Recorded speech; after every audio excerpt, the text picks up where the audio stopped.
Okay, y'all.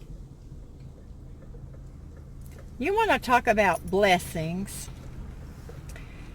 I was driving around and around, up and down these gravel dirt roads, and finally this man in a pickup truck pulled up beside me, and he said, "Hun, are you lost?" I had Carolyn on the phone with me, and I said, "Yes, I am." He said, "Are you looking for..." Dang, I already forgot the name of the place. Anyway, y'all, he said, "Well, follow me." And he led me right here. I love this spot. There's a big pond out here. There's lots and lots of trees to park under. It's really dirty, dusty, because I still haven't seen Carolyn yet. But anyway, I will. And I'm trying to drive really, really slow so I don't throw dirt up on people. But the wind's blowing really hard. And so I'm just going to ease around this little pond here. There's a lot of reservoir stuff because they have to irrigate for the crops. So let me see. It's usually not too hard to find the group. Now, Aja is not with them, but there's a gentleman that drives a blue van, and I see it right up here. I don't know if y'all can see that or not. And there's Chuck's stuff. He's got a big truck, he's got a trailer, and he's got that little sand buggy thing. And there's Carolyn right there, coming to get me. Right there? Okay, she's telling me where to park, and she's putting me right in the bushes. Okay, y'all, can you see her? You can see her. There she goes. Okay, I am here, and I'll talk to y'all later. Bye now. Hey, y'all. It is morning time. I don't know what time it is. I just wanted to show you where we have been parked. There's Mike over there. That's his rig. He cooked a full-on breakfast this morning, you guys.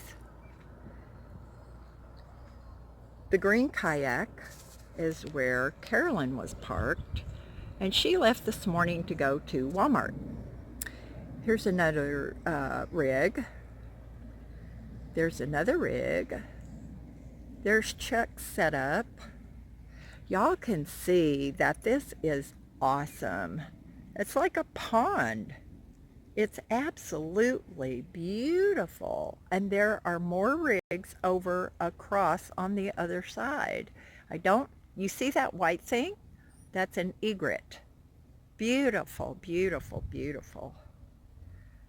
Beautiful sight, you guys. I'll show you where Hazel and I are parked. Right here. Let me see if I can scooch this in. There you go. Parked under some trees for shade. It's so beautiful out here, you guys, and this is BLM land. You can stay for 14 days without getting run off. Now, I'm headed back after one night. The reason for that is that I cannot get Mission Cove Apartments on the phone. Now, y'all, Terry is just beside himself. So I feel like I better get back and get these things resolved for him. I don't want him having a heart attack or a stroke. And by the way, I had terrible reception and haven't been able to upload a video, which I hope will be okay when I'm out from underneath the trees. But I'll talk to you guys later. Do something fun today. Bye now. I'm just going to show y'all leaving here, hopefully you'll be able to see some of these other RVs that are parked over here. Now, there was this big, huge, fancy van that was over here to the right. He left his camp stuff, so he probably just went into town, which is only a few miles away. I think 4 or 5 miles maybe to Walmart. But you saw over here, there's a white van, and he's got his Forerunner.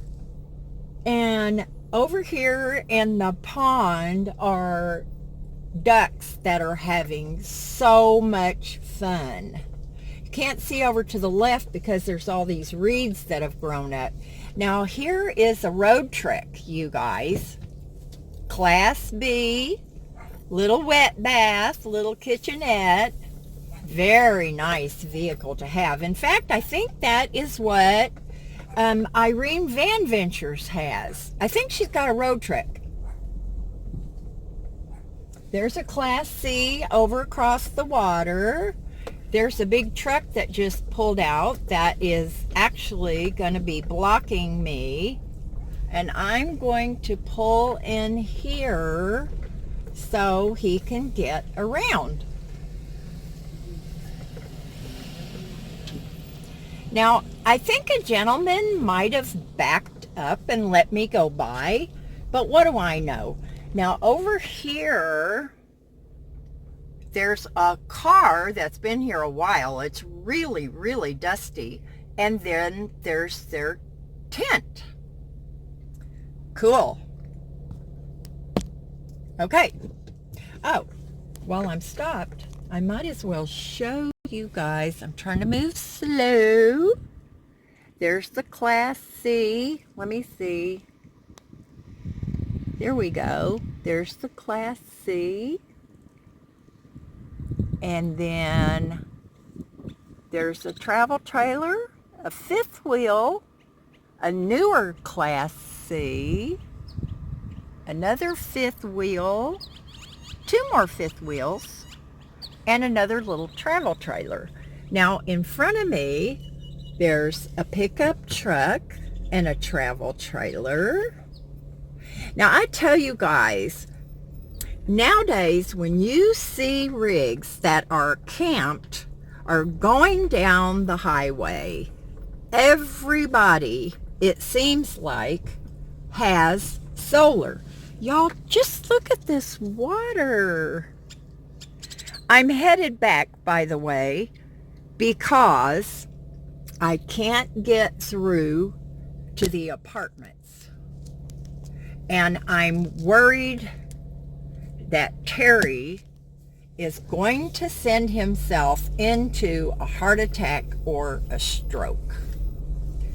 So I guess what I'm going to have to do, oh, there's a itty bitty little thing. Let me see if I can go by. Now, this is 14-day camping, y'all. Check this out.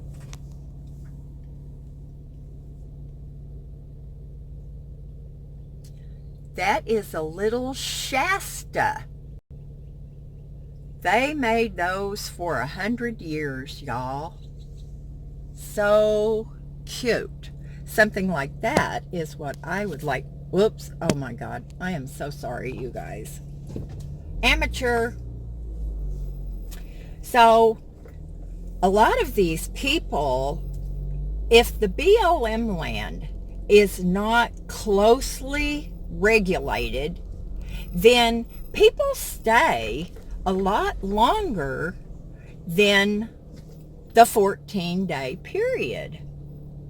So, you know, I mean, you can park out here for free. There's another car and another tent and a big camp set up, and it looks like they're set up to have a fire. Now, I read that you cannot have fires out here. So I don't know if people are ignoring it and having fires, because I'm going to tell you, those are the people that ruin it for everybody.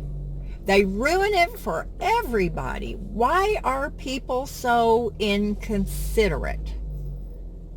I'm going to try and get a picture up here of the sign that's up when you come in.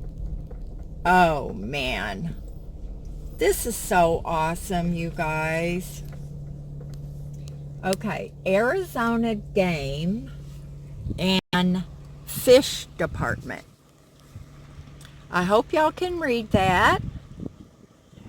They stock this little lake with fish periodically, and I believe this is a catch and release. They have channel catfish, sunfish, largemouth bass, and rainbow trout. Oh my gosh. Maybe it's not catch and release.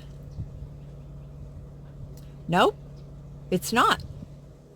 Because they tell you you can have 4 rainbow trout a day, 4 catfish, bass, 2, but they must be 13-inch minimum length, 10 sunfish, and 1 grass carp, which must be 30-inch minimum.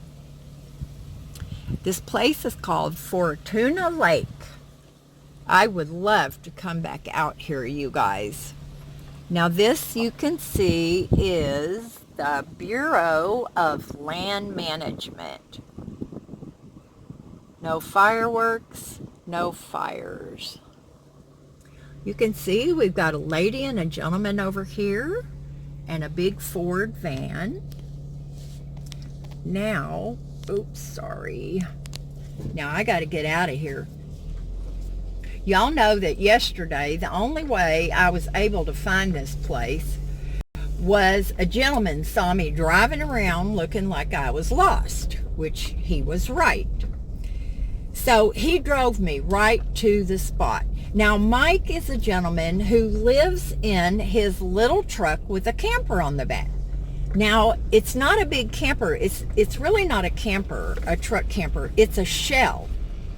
So he lives in that. He cooks every day. He was cooking a marvelous breakfast this morning. And he was so sweet. He told Carolyn yesterday that if I couldn't find my way out here, ooh, here comes a big old piece of farm machinery that's kicking up the dust. So that means roll up your windows. So anyway, Mike was going to come out and get me, but it just so happens that the sweetheart of a guy took me right to camp. You know, the thing about being in the countryside where people grow crops and everything, everybody is so friendly. And I guarantee you, I know from experience that if you ever got stuck and there was a tractor going by, he would stop and get you out, or somebody with a pickup truck. Now, in the country, when I was growing up, nobody traveled without heavy-duty chains in the back of their truck. They were always having to pull some newbie out of there. So, y'all, I just feel bad that I'm cutting this trip short. But you know what? I just worry about Terry.